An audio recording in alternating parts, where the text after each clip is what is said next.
Welcome to this video on configuring activities in BIZUIT.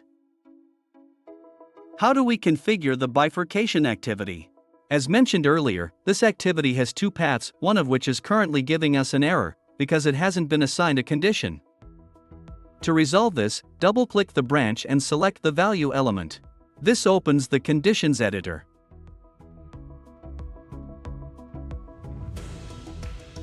Here, we'll specify that if the evaluation support result is equal to 0. We click Add to confirm that the condition no immediate solution is met.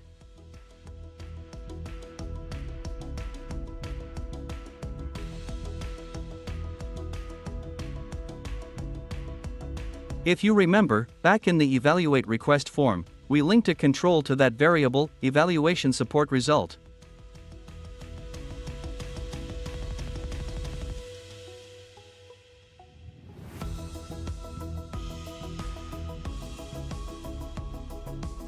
Which returns 1-4 immediate solution and 0-4 no immediate solution.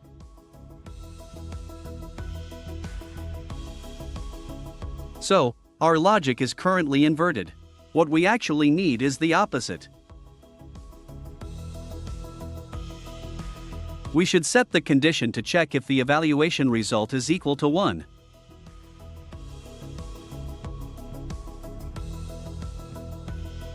That means immediate solution. Otherwise, it defaults to the second path, which doesn't require any condition since it acts as the else branch. When dealing with more than two branches, you'll notice that each of them, except the rightmost, must have a condition. Only the final branch functions as the else and doesn't require one.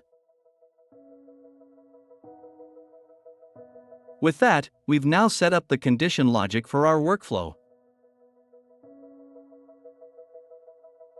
Let's move on and save the process under the name Support Process.